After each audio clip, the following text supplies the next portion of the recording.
Selamat datang di Ermo TV.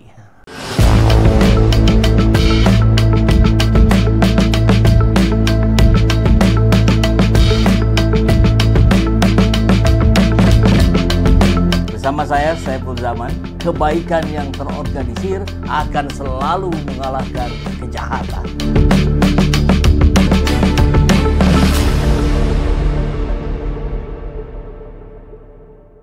Apa yang sedang terjadi hari ini tentu tidak terlepas dari tokoh-tokoh kunci bangsa kita. Ada Prabowo Subianto, ada Joko Widodo, ada Megawati Soekarno Putri, ada SBY. Saya kira itu tokoh-tokoh yang terus punya peranan besar. Maka Prabowo Subianto sebagai seorang presiden yang mencoba untuk membuat sebuah jalinan yang sama-sama baik terhadap semua pihak, win-win situation, dan kita melihat dari kebijakannya begitu ya. Sangat sulit ini dilakukan ketika upaya untuk mempertemukan Megawati dengan Joko Widodo. Kita masih ingat sekali apa yang menjadi sikap dari Megawati Soekarno Putri terhadap SBY ya, sampai entahlah mungkin 10 tahun tak ada pertemuan sama sekali. Padahal kalau dilihat dengan kelakuannya Jokowi terhadap Megawati, ini tentu jauh lebih sangat menyakitkan dada.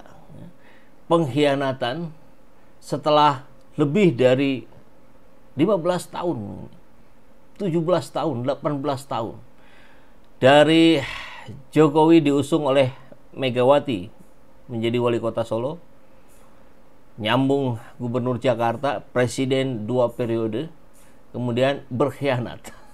Nah, maka ketika Prabowo Subianto dengan Didit mendatangi Ibu Mega, ini menjadi sinyal yang positif, apalagi ketika ditanya kepada Mbak Puan bahwa sedang disiapkan ya, Puan dan Dasko mengatakan sedang menyiapkan pertemuan yang tepat antara Prabowo dengan Megawati Soekarno Putri.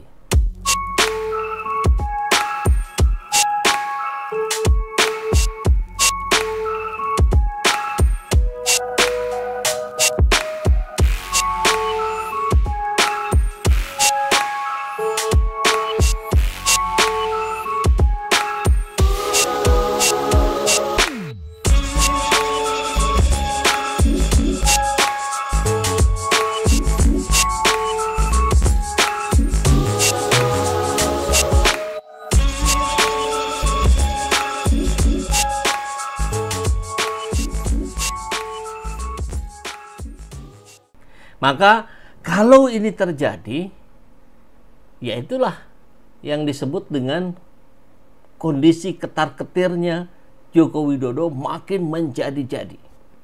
Bagaimana tidak? Jokowi hari ini sedang terus-menerus dicecar soal ijazah palsunya, soal skripsi abal-abalnya, karena semakin ditunjukkan oleh buzzer-buzzer PSI, semakin terkuak kejanggalan-kejanggalannya. Maka saya kira ini menjadi sebuah kajian menarik malam hari ini untuk melihat ketika Prabowo Mega makin mesra, maka Jokowi makin ketar-ketir. Bahkan boleh jadi Jokowi akan mengasingkan diri kalau Prabowo dengan Mega tampak semakin akrab. Karena bagaimanapun tidak bisa dipungkiri, partai pemenang pemilu hari ini ya Megawati. Terbesar PDIP.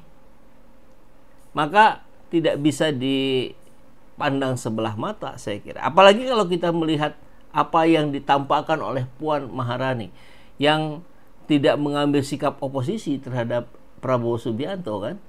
Oke, jadi ini kajian menarik, mari kita bahas satu persatu. Mulai dari kabar RMOL, kita akan kaitkan dengan kabar-kabar yang muncul di media sosial lainnya. Jokowi makin ketar-ketir jika Mega Prabowo mesra. Seru ini ya, akan bikin gempar ini. Putra Presiden Prabowo, Didit Hedi Prasetyo, kemarin menyambangi kediaman Megawati Soekarno Putri beberapa hari yang lalu ya. Maka sejumlah pihak menyebut bahwa kunjungan Didit ini menjadi bukti bahwa hubungan Prabowo dan Megawati sebetulnya tidak ada masalah. Dan kita juga sudah mendengar statement-statement dari para petinggi PDIP. Tidak ada masalah antara PDIP dengan Gerindra, antara Megawati dengan Prabowo Subianto. Masalah Megawati itu dengan Jokowi. Masalah PDIP itu ya dengan Joko Widodo. Nah, ini menurut Direktur Eksekutif Political dan Public Policy Studies, Jerry Messi. Silaturahim Didit ke kediaman Megawati ini tentu akan menjadi jembatan hubungan sang ayah dengan presiden kelima tersebut. Saya nilai Didit menjadi jembatan pemersatu antara Megawati dan Prabowo. Sebetulnya Mega Prabowo punya hubungan sebagai ketua partai yang cukup harmonis. Dan ini upaya untuk menyatukan dari Pak Prabowo, menyatukan Mega dengan Jokowi tentu akan membawa hambatan yang begitu besar. Ya bagaimana kita tahu Megawati dengan SBY saja ya kita tahu hubungannya. Barangkali 10 tahun tidak ada pertemuan sama sekali.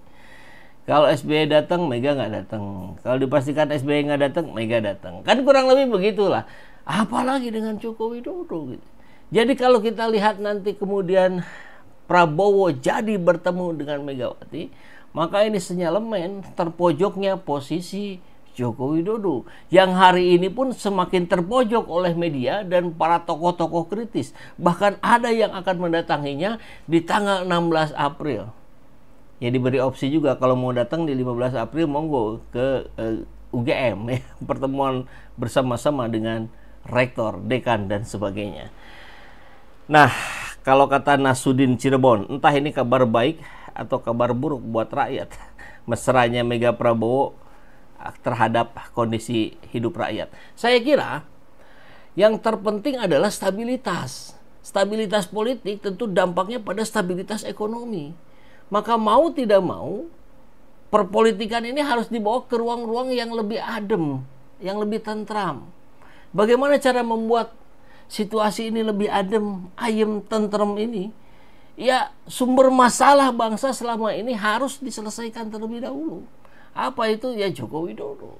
Ini yang menjadi simpulan para tokoh-tokoh, termasuk media-media yang juga menyorot hal ini.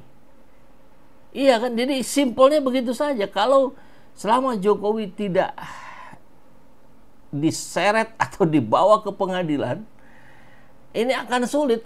Gonjang-ganjing ekonomi segala macamnya akan terus menggejala gitu. Kan kalau kitanya kompak sebetulnya kita bisa melakukan apapun. Bahkan kebijakan Trump menerapkan tarif impor 32% buat Indonesia, justru ini bisa menjadi ruang yang positif buat kita gitu. Banyak hikmah yang bisa kita lakukan. Bagaimana kita bisa tidak lagi bergantung kepada Amerika, tapi kepada negara-negara lain juga yang membutuhkan barang-barang Indonesia. Itu salah satunya saja. Tapi yang lainnya juga, ini juga momentum reshuffle untuk melihat bagaimana bahwa para menteri ini haruslah orang-orang yang problem solver, yang mampu menyelesaikan masalah dengan cara-cara yang baik, yang elegan, ya. Enggak gagap seperti yang kita lihat kemarin-kemarin, ya. Oke. Kemudian kita lihat juga di berbagai pendapat para ahli lainnya bahwa sebetulnya memang ini kata Daniel Anzar Simanjuntak ini, Prabowo tidak ingin Megawati disakiti. Kenapa? Daniel Anzar menyampaikan bahwa sebetulnya ada hubungan yang spesial antara Prabowo dengan Ibu Mega. Ikatan hati dalam tanda kutip katanya. Ya, ini menurut orang dekatnya Pak Prabowo ya. Ini menggambarkan hubungan yang kompleks namun kuat. Keduanya pernah menjadi sahabat, rival politik sekaligus mitra dalam berbagai dinamika perpolitikan. Jadi rasanya tidak mungkin juga PDIP akan memposisikan diri sebagai oposisi. Kalau melihat gejalanya sampai detik ini, ya, bahkan kan kalau kita lihat yang kencang sebagai oposisi itu justru sedang diperankan Nasdem dalam bentuk Metro TV-nya. Kan kurang lebih begitu ya. Kita lihat siapa Valentino ya, Valentino Rossi, bukan Rossi ya. Ini kan sekarang sedang terus-terusan menjadi perbincangan ketika cara membawakan beritanya dengan cara yang pendekatan stand up comedy gitu. Jadi justru bukan PDIP, kita lihat Nasdem. Walaupun wajahnya wajah Metro.